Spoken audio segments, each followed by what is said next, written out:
All right, for this blog post, I have decided to venture into more of a philosophical discussion on authority. Uh, I think that there is a lot of authority thrown around nowadays. You see this a lot when people get into debates. You'll see it on Facebook quite a bit. It's really funny. I shared a meme the other day that was basically you have this guy standing there, and you have Darth Maul stands there, and it's that scene where he has one lightsaber out, and then all of a sudden he has a second lightsaber out. The first lightsaber is my point on Facebook, and then the second lightsaber is a link vaguely supporting my argument. I thought that was hilarious. But there's a lot of appeal to authority, and people feel like if they have authority, then it means something. People looking for authority. And as someone myself who's gotten into debates before and constantly been asked, what are your sources? Let's verify your sources. Your sources aren't good enough. And it can be very, very arduous to try and argue authority. One of the things that I find most difficult, obviously if you're debating information like a source, then that is important. Unfortunately, we're in a place in America today where there is no unbiased source, and so many sources are tainted, and so it's almost impossible to find a source that isn't tainted with some kind of bias. Nearly impossible. Like every scientific study, every bit of research done is tainted with somebody who is trying to get an agenda pushed through, or at least has skin in the game. And it makes it very hard to trust all the data. One of the things about authority that I want to talk about is, what is authority? So first off, authority is basically on an issue or something that needs to be addressed, whatever the job is. When we have some kind of a trouble or crisis or some issue that needs to be resolved, we look to authority to resolve it. Authority is basically somebody saying, I have authority, therefore my answer is what we should do. And so it's not really an appeal to an idea. There's a difference between appealing to an idea and authority. An idea would be, we're all stranded on an island. And I say, all right, guys, the first thing that we need to do is get some rocks out and create a sign that says help in the sand, so in case somebody's flying over, they'll see it and they might rescue us. And I'm saying that because I think it's a good idea, because rescue should be our first priority. Okay? There's another guy who says, now look, guys, I'm a survivalist and I've done this my whole life. All right, I say the first thing we should do is secure clean drinking water and build shelter. All right, so obviously the first person who made a suggestion made it based off the merit of their idea, and they wanted everyone to try that idea philosophically, see if it held water, to see if they liked it as well. And the second person went based off authority, and they said, look, guys, I know I'm talking about, this is what we do next. Because I'm a survivalist, by virtue of that, I have authority. You should listen to me. So that's authority. Okay? Same thing. You know, it is with any kind of, if like we're in a Facebook discussion and somebody says, I think euthanasia is wrong because sometimes don't know even what their quality of their life is.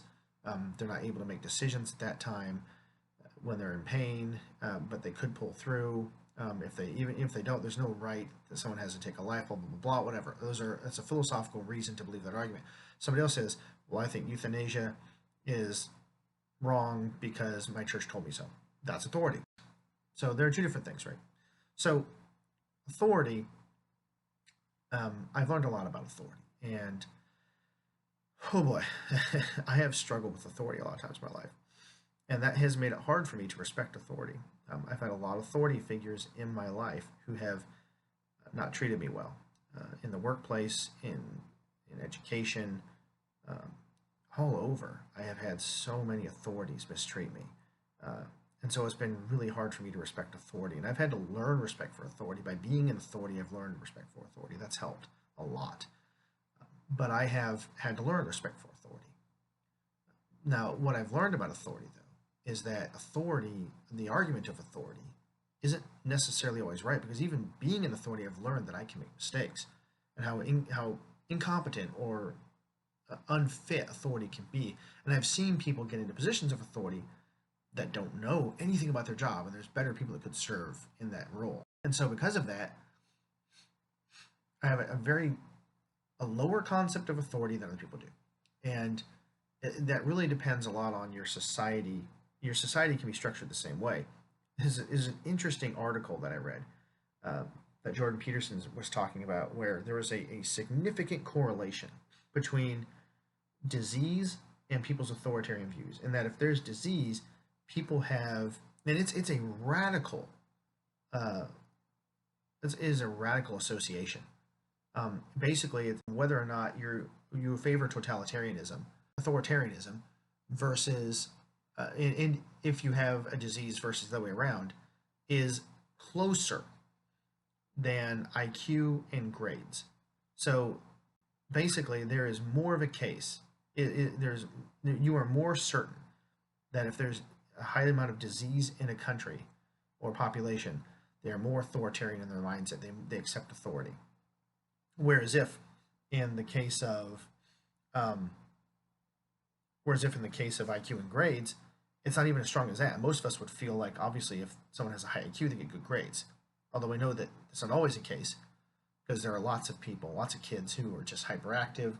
They're physical learners, they're tangible learners, and then they get thrown into a school system that is basically done this way and this way, and then of course they fail. So it's not 100%, but it's still very, very close. Like just about the vast majority of kids with high IQ are going to learn well. They're going to have good grades. This is a closer correlation than that. And when we look at that, what we see is people that have authority, people that are in a high disease climate, and this is why this is so important now, because this COVID-19 thing. But when people are in a high disease environment, they look for answers. And they're okay accepting authority. And anytime there's a huge crisis, authority becomes more important, and people start looking to institutions and those with experience, those with a title, for answers. And there's a good reason for that. Mainly they do it because it's easier, but they don't have to sift through as much information. And in a crisis, you don't want to sift through information. Like if we are all abandoned, like if you take us off the island and you put us in a plane going down, and I say, guys, trust me, this is how we should fly the plane, because if we turn the wheel this way, it's going to do this, and if you hit this button, it's going to do this, and this is how we're going to land it. And then somebody else just says, hey, I'm a pilot, let me land. Let the pilot land the plane. In a crisis situation, people are just like, it's easy, authority, go with him, right? That's why that happens. But one thing I've learned about authority, and throughout my life, and some of it's religious, is that authority is not always right, and you have to question authority when you have the liberty to do so. And I learned to question authority, and I've learned to find the value in ideas, because ideas and authority are two separate things. Authority can have bad ideas, and I've learned that people who may not have authority in society or merit, whatever the structure is that gives them their merit, their status, whatever it is not always right. And I've talked with a lot of people that have taught me that. Religiously, I point to like Matthew chapter 25, where Jesus is talking about at the end times, in the judgment of this whole Christian concept of end times. You go to the judgment throne, and God's looking at everybody, and what you've done for the least of these, you did for me. So it's like respect for these people. And then the Sermon on the Mount is the one in Matthew chapter 5 that flips the whole paradigm of who is on top of society. And Jesus is saying things like, the meek shall inherit the earth. And those, blessed are those who mourn. It's incredible. It just flips the whole paradigm on who, because at the time everyone's like, well, there's a hierarchy to society, there's a whole structure to society, and obviously those who are on top are the ones who are favored and blessed, and they have been given authority and they deserve it. And and that's an old world concept that I even ran into when I lived in Africa, which is, if somebody had a lot of money, then the Africans immediately thought, well, God bless them because they deserved it. And as Americans with a different mindset, we kind of came across, and so it's not always the case. Somebody may have money for different reasons other than God bless them. But, that's a whole different subject. Basically, I learned that authority can be wrong, and you can get good ideas from very lowly places, humble places, and several experiences with people that didn't seem smart, that were made incredible contributions. And a lot of the paradigms, my brother was one in particular. When my brother wasn't a very philosophical guy sometimes, but sometimes he would just, there were a couple times he said very profound things. I was like, wow, Mark, that was really good. And God rest his soul. I miss him dearly. But he could say some very profound things from time to time, even though he never really had he never had a great education. He didn't engage philosophically with a lot of people. He wasn't a deep thinker. But I learned that people that in a lowly position could come up with great ideas. And a lot of what we have in society, some of what we have in Hollywood, Disney, a lot of the stories that we read do kind of say that same thing. Do say that the meritocracy isn't always right, and that as human beings we don't get the hierarchy right because Cinderella. There's this the diamond in the rough. There's always Snow White. There's like a hidden gem somewhere out there in society that we need to find and unearth for everybody's benefit, because if we don't, then it goes undiscovered. But where does authority come from? So I'm going to talk about that. Authority comes from merit or status given to it by society, given to a person by society. So there's different types of appeals to authority. So obviously experience is the most immediate. So basically someone says, hey guys, I have experience. That experience displays my competence. Trust me. They haven't given you a metaphysical idea or concept to test. They just say, here's my experience. Trust me. Right? And then people give them authority. Tenure. So that's time doing a role, in a role or title. So because somebody has tenure, then you would trust them. So if I was in a university and I had a 2-year philosophy professor and a 12-year philosophy professor, both want to teach the same class, unless there was some kind of a pay involved or hours involved, I would obviously let the 12-year professor teach it because they're tenured. That's the idea. So their authority is greater. All right. Role or position. So obviously, if I said, hey, everybody, here is my COVID-19 action plan, right? And then the president comes out and says, here's my COVID-19 action plan. Obviously, the president's is more important, right? Because it's the president, right? Or the governor or the mayor. They have a title or position that gives them authority. So there's an appeal to authority there, okay? And title is actually the next one. So having a title that indicates that they have a right to address the discussion, like title governor, something like that. And it could just be a title that is earned outside of a role, like governor or president. It could be a title completely aside from that. It's like when titles are given out by the Queen of England, sometimes they don't have any particular role associated with them. Somebody can be the Duke of Essex, but they're not actually a duke of anything. That's their title, and it's supposed to mean something, right? Certification. So a certification, you have a slip of paper, like a diploma is a great example. It's a document indicating your competence to resolve an issue or address an issue. Nowadays, another one, a socio-scientific one, is race or gender. So, in the universities nowadays, it's in a lot of parts of society, it's a big deal.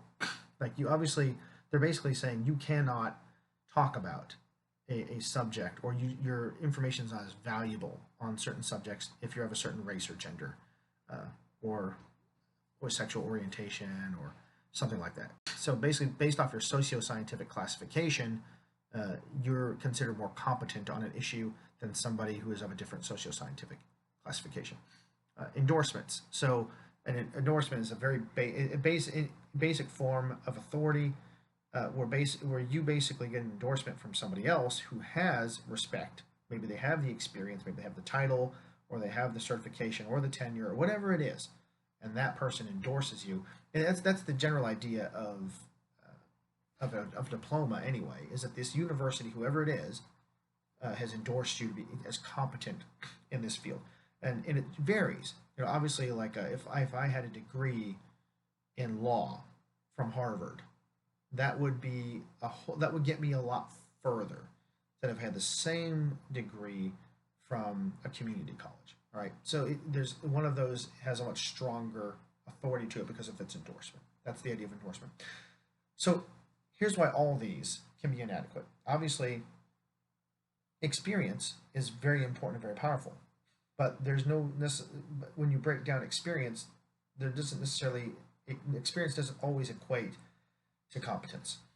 And a good example would be you had I remember working for a man who had been in management for 10, 12 years, and he had a long history of management in large corporations, and I've had a lot of supervisors over my time. So there's no way I don't want you to think that there's any way you can tell which one it is. Over the last 20 years of work experience I've had, but this guy had a lot of work experience, and me, I didn't have as much work experience in management as he did, but at the same time, I could motivate employees very, very well. He had authority to motivate employees over me, right? But his way of motivating was not working with the team. We had a lot of turnover. We had a lot of people that hated the job. A lot of people did not like working for him, and they just left, or they didn't perform. Whereas if when I was able to address people, they performed. Now, obviously, I could flip it, and I could give an example where I did poorly. This is an example where I did well, in comparison to this other person who had more experience. So experience isn't always an indication of competence because the situation can be in flux. So the ideas required to make the situation viable, to make it work, vary so much that experience doesn't always cover. All right, tenure is the same thing. Everybody who's been in the academic world knows you can have a tenured professor that's been talking to classes for 30 years, been teaching for 30 years, and they're just not as good at teaching as getting the subject matter across as somebody who has been doing it 5 years. It can happen. A role or position, very obviously, people feel like there's probably tens of millions of people who feel like they could run the country better than the president, just because he's so politically polarizing. But it's a classic example, where people feel like a position, authority. Our whole democracy is built on the idea that the person cannot be in position or authority for too long and still be adequate in that role. That you need somebody else to come in and represent the people, depending on how things change and circumstances change, things like that. Title, obviously, a title may not indicate that you're able to do anything adequately.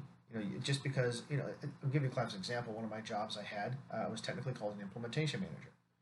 Well, what does an implementation manager actually do? If you go to a software company, implementation manager is somebody who's able to bridge the gap between management and the programming side, the build side. And that implementation manager is in charge of the process. Did I actually do that? No, I did not. So I don't have the experience there. But sometimes it happens. You have people that have a title given to them, but the title doesn't necessarily necessitate authority. It doesn't give you authority. All right, race or gender. So, very real mindset. Obviously, if somebody is, you could negate somebody's opinion on a subject because of their race. Let's say that you want to negate somebody's opinion on the oppression of blacks in the American South during the Civil War, and you could have a black person, a white person, and the black person is black, so you give him the authority, but he has no education, no schooling on history. Whereas if the white person has had maybe 12, 15 years, he's got a PhD, he's studied his history, he's read everything, he's done multiple interviews. I mean, obviously one of those should be trusted over on the issue more than the other, but you've granted it to the other one based off of race. So obviously that can be wrong. Race or gender does not necessitate competence in something, period. And that's just one example. There's so many hundreds you could do. Endorsements, obviously an endorsement doesn't have to be accurate as well. There's so many times that somebody is endorsed and they're not endorsed competently, or somebody is endorsed simply because maybe they're the institution endorsing them doesn't really know very much about them, and they endorse them for other reasons. I love people celebrities that get honorary degrees.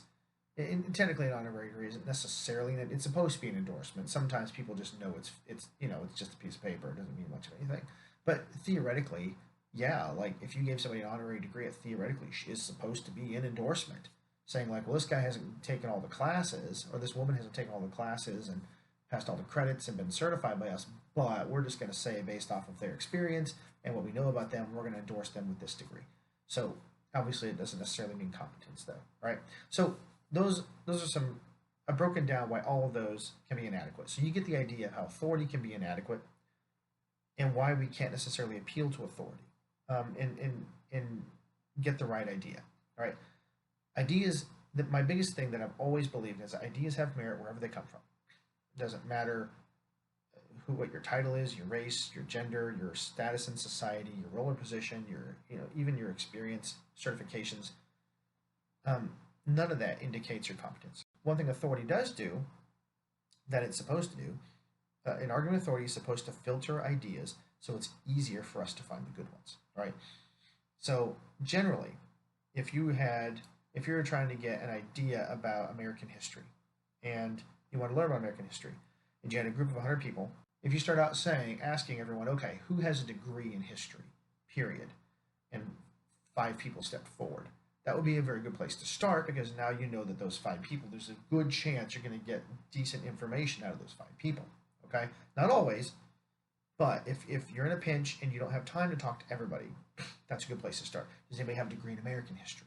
Right, you go from there. Right, so that's an appeal to authority in order to find a good idea as quickly as possible. Okay, of course the problem is that you never know. Like there's American history is a great example because there's so many people that have no degrees but they love American history and they're very enthusiastic about it. They've studied original documents. It's crazy. And honestly, you could have somebody who's a PhD in American history and they could miss something where somebody who has no degree is like a stay-at-home mom and they know something that the PhD doesn't. It can happen. Um, in general, the PhD is going to know more by far, but there's going to be something that they could miss.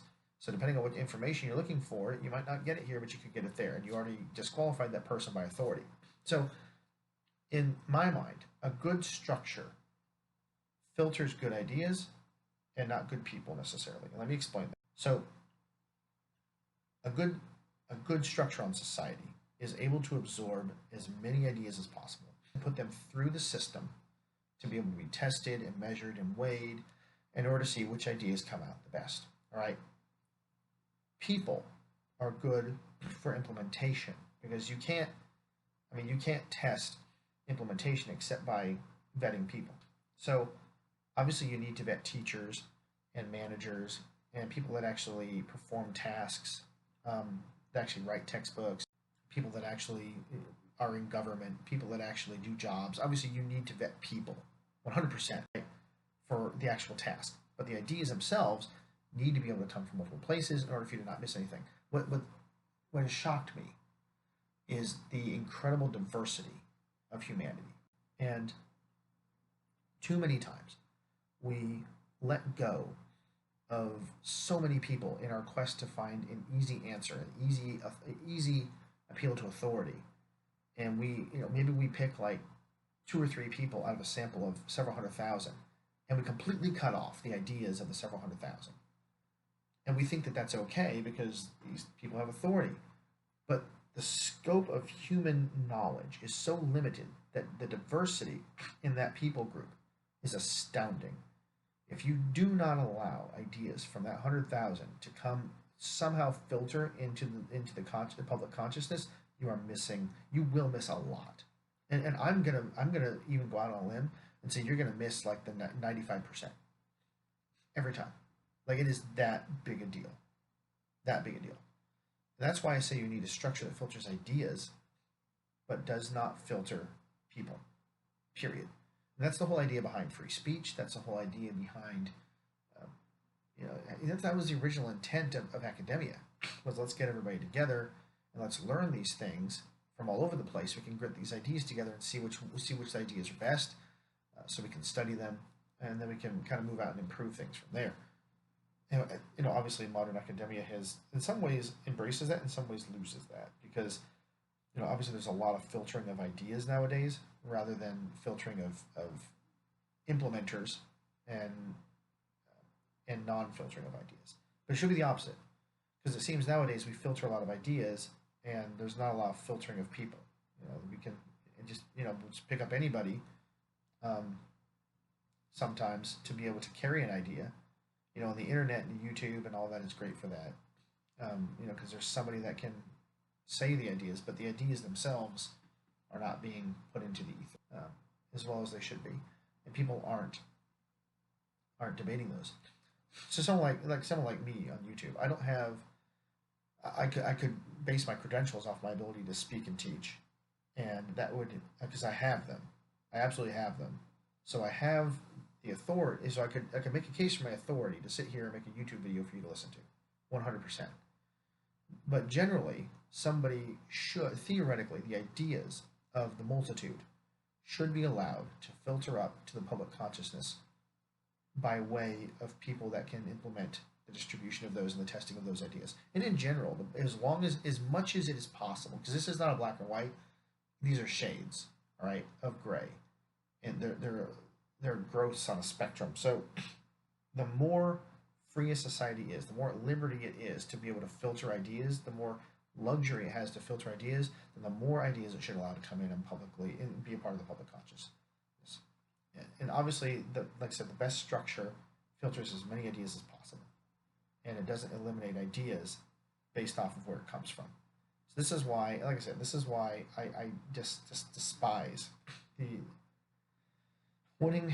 You cannot win a moral or philosophical, metaphysical discussion, ethical discussion based off authority. You can't disqualify somebody's thoughts because of authority. Winning a debate by authority, to me, it really isn't winning a debate at all. It's not even a debate. You can't tell somebody, well, your moral discussion is also shared with this other authority over here, which we don't recognize. So we're gonna disqualify it. That doesn't make sense. So that's the general idea I wanted to get across to you today. How authority is not always adequate. And I think most people understand that and they get what I'm saying, but I think in practicality it doesn't quite get implemented correctly. I think we too easily dismiss people because they don't have authority, because they haven't proven their credentials, and we dismiss their ideas. We should entertain the ideas, absolutely. We should entertain the ideas, but the implementation of those ideas should be filtered to people who are good at implementing ideas, who are good at engaging those ideas and comparing them together with on the public consciousness, and then implementing them. So that's what I got for you guys. I hope you have a wonderful week and a couple days. And just my message to you guys: just be good to each other. It'd be understanding. People can turn on each other very quickly, and nowadays with a lot at stake, don't dismiss what other people have to say, and don't read too much into what people are saying, because it's generally speaking, it's not what you think it is. Don't get offended so easily. Realize that people just share ideas, and ideas are ideas. They're meant to go into the ether of public consciousness and be tested and tried and thought about and mulled over, and that is great. That's exactly what society needs, right? What it doesn't need is people shutting each other down because they're just not comfortable with their ideas. It's like, no, if the idea is good, it will stand on its own merit, and that's the whole idea behind society needs to filter out ideas. You know, we're afraid of a bad idea going public and destroying public consciousness and corrupting everyone. It's like, just don't. If you are opposed to an idea and you think it's a bad idea and it's baseless, then just come up with your idea and show how it's baseless. Don't shut the idea down, right? It's like shutting the idea down has worse consequences than what you realize. That's what I said. That's what I mean. Like the 95%. If you take the 5% and you leave out the 95%, you're missing out on so much. You're making an uneducated decision. So you need to take those ideas. And last thing I'll say is, like, in our crisis scenario opened up with at the beginning. Yes, and if the plane's going down, it's really easy for us to say, yeah, give the pilot the helm, right? I totally understand that. You don't have time to go through the ideas. But on the deserted island, it would be a good idea to get all the ideas together. There is a survivalist may be good at implementing all the ideas, right? Because the survivalist can sit there and go, okay, so let's look at these ideas. Your idea to make rocks that say help is not a bad idea, because if somebody flies over, that is going to be helpful, okay? Because we want to make sure we prioritize that, because someone could be looking for us right now because the plane lost communication. So here's what we do. You and me get together. Let's implement this, right? We're going to find food and water. We're going to secure shelter, okay? But then we're going to have other people that doesn't. You see what I mean? And you break it up. So, that's fine. But make sure that you get the ideas together, right? And you don't shut out ideas based off of where they come from. That's my request to you. And the whole point of this, consider the source. It can be humbling, but it's okay.